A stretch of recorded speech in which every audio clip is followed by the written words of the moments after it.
جو کردار intelligence agencies کا تھا وہ یہاں بھی موجود تھا، اسی طرح سے تھا، اور کل بھی جو عوام کی امانت ووٹ کی صورت میں ہوتی ہے، کل بھی اس میں خیانت ہوئی۔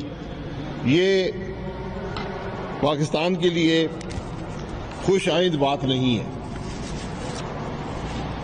یہ پروسیس جو الیکشن میں انٹرفیئرنس کا تھا، جو پری پول ریگنگ تھی، یہ 2.5 سال پہلے ہی شروع ہو گئی تھی، جب وفاقی حکومت نے جی بی کی حکومت کے اختیارات وڈرا کر لیے اور ان کو اپنے فیصلے کرنے سے روک دیا۔ ڈیولپمنٹ کے کام رک گئے، آہستہ ہو گئے، فنڈز روک دیے گئے، اور 4 مہینے پہلے الیکشن سے تمام کاموں پر پابندی لگا دی گئی۔ پھر ایک انٹرم سیٹ اپ بنایا گیا جس میں کوئی مشاورت شامل نہیں تھی۔ جو مشیر اور گورنر اور دیگر افسران اس سیٹ اپ میں آئے، وہ پہلے ہی دن سے الیکشن پر اثر انداز ہوتے رہے اور آخری دن پر بھی وہ الیکشن کیمپینز میں حصہ لیتے رہے، امیدواروں کی مدد یا مخالفت کرتے رہے۔ اور یہ بدنصیبی ہے کہ ایک توقع جو کی جاتی ہے انٹرم سیٹ اپ سے کہ وہ کسی کے ساتھ نہیں ہوگا، کسی کے خلاف نہیں ہوگا، اس کی بھی وائلیشن ہوئی۔ پی ایم ایل این کے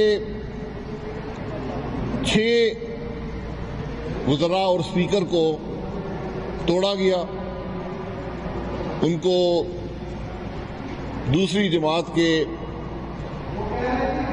ٹکٹ دیے گئے اور انہوں نے وہاں سے الیکشن لڑا۔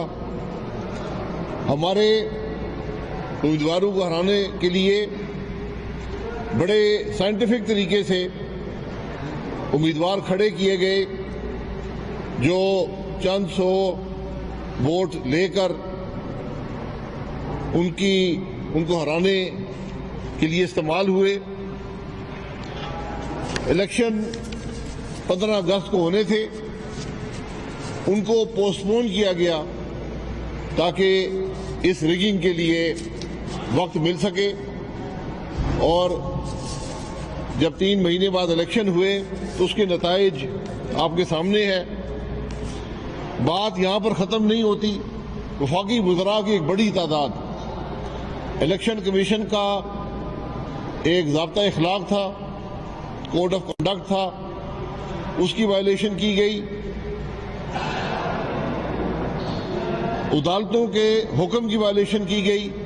وفاقی وزراء کی ایک بڑی تعداد، جس میں کشمیر افیئرز کے وزیر جو براہ راست جی بی حکومت کے ذمہ دار ہوتے ہیں، وہ کیمپین کے پہلے دن سے آخری دن تک وہاں موجود رہے، جلسے کیے، وعدے کیے، اور ہمارا تخمینہ یہ ہے کہ 200 ارب روپے سے زیادہ کے وعدے وفاقی حکومت گلگت بلتستان میں کر چکی ہے، جو ہم بھی جانتے ہیں اور وہ بھی جانتے ہیں کبھی پورے نہیں ہوں گے، لیکن الیکشن میں یہ حربے استعمال کیے گئے جو مکمل طور پر الیکشن کے اصولوں کی، الیکشن کی جو اسپرٹ ہوتی ہے اس کی مخالفت ہے، اس کی نفی ہے۔ وفاقی وسائل استعمال کیے گئے۔ ہمیں وہاں سے ووٹ خریدنے کی بھی مصدقہ اطلاعات آئی ہیں۔ جو پوسٹل بیلٹ تھے ان کا آج تک پتہ نہیں ہے کتنے ایشو ہوئے، کس کو ایشو ہوئے، ان کے اثر کیا ہیں اس الیکشن پر، یہ تو وقت بتائے گا۔ الیکشن کے دن کے معاملات جو ہیں وہ آج ہماری ٹیم احسن اقبال صاحب اور حفیظ الرحمان صاحب گلگت میں موجود ہیں اور وہ انشاءاللہ دوپہر کو آپ کو بتائیں گے کہ الیکشن کے دن کے معاملات کیا تھے، کس طرح سلو پولنگ کی گئی، کس طرح اور حربے استعمال کیے گئے جس سے اس الیکشن میں جو پی ایم ایل این کے امیدوار تھے ان کے خلاف یہ حربے استعمال کیے جائیں۔ اور حقیقت جو ہے وہ آج سارے پاکستان کی عوام کے سامنے ہے، اور یہ بدنصیبی ہے کہ ہم نے 2 سال میں کچھ نہیں سیکھا۔ ہم نے جو ناکامیاں پچھلے الیکشن ہمیں دی ہیں ان سے کچھ نہیں سیکھا، اور آج پھر ہم نے ایک غیر نمائندہ حکومت گلگت پر، بلتستان پر ہم مسلط کرنے کی کوشش کر رہے ہیں۔ حقیقت جو ابھی تک سامنے آئی ہے، ایک تاریخی ڈیولپمنٹ پاکستان مسلم لیگ نون کی حکومت نے گلگت بلتستان میں کی۔ جو جلسے ہوئے، جو کیمپین تھی پورے پاکستان کے سامنے ہے، اس کا کیا حجم تھا، اس کے کیا جوش اور جذبہ تھا، یہ سب لوگ جانتے ہیں۔ اور جو رزلٹ آئے وہ بھی آپ کے سامنے ہیں۔ آج کوئی جماعت اکثریت حاصل کرنے میں کامیاب نہیں رہی۔ آزاد امیدوار جو ہیں اب ان کے ذریعے حکومت بنانے کی کوشش کی جائے گی، اور وہ حکومت کیا بنے گی یہ آپ بہتر سمجھتے ہیں۔ ایسی حکومتیں جو لوگوں کو لالچ دے کر، لوگوں کو ڈرا دھمکا کر بنائی جاتی ہیں، وہ کبھی عوام کے مسائل حل نہیں کرتی۔ جو وفاقی حکومت کے تمام حربوں کے باوجود آج پی ٹی آئی کے وہ لوگ جن کی کوئی کیمپین نہیں تھی، جن کو کوئی جانتا نہیں تھا، وہ لوگ وہاں سے کامیاب ہوئے، اور وہ بھی اکثریت حاصل نہیں کر سکے۔ یہ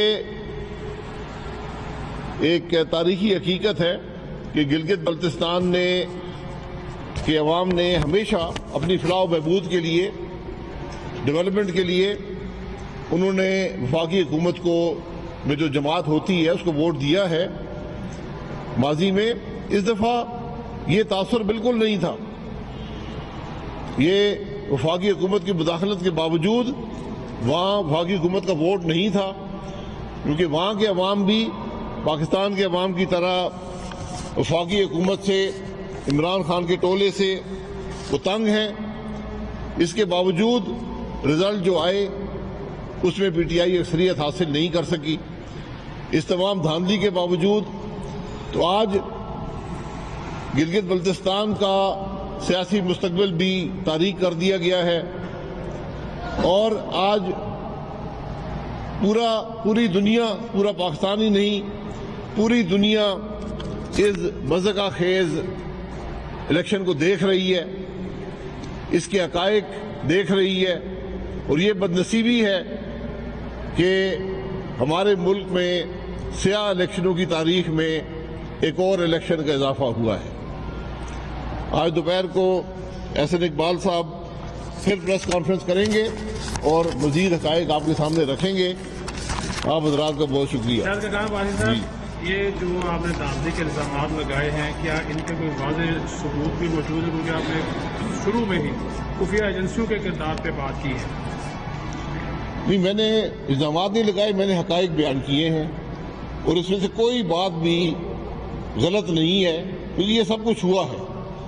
جو اختیارات وفاقی حکومت نے لیے، جن لوگوں کو توڑا گیا، جس طرح وہاں پر انٹرم سیٹ اپ بنا، جو وفاقی وزراء نے کیا، جو وعدے کیے گئے، یہ سب اخباروں کی اور ٹی وی کی زینت بن چکے ہیں۔ میں نے ان کو اکٹھا کر کے بیان کر دیا ہے۔ یہی الیکشن میں ریگنگ ہوتی ہے۔ اگر ہم اس کو اتنا لائٹلی لیں گے تو پھر یہ معاملات جو ہوں گے وہ آپ کے سامنے ہیں۔ پھر وہی ہوگا جو 2018 کے الیکشن کے بعد پاکستان میں ہوا۔ شاہد صاحب یہ بتائیے گا کہ کل صبح سے ہم دیکھ رہے ہیں فیض آباد کے اوپر ایک میلہ لگا ہوا ہے، شہریوں کو شدید مشکلات کا سامنا ہے، موبائل سگنل جو ہے وہ بند کر دیے گئے. اب حکومت بھی ایک فیز میں, ادارے بھی ایک فیز میں, اب یہ لوگ کیسے آگے, کون لے آئے ہیں؟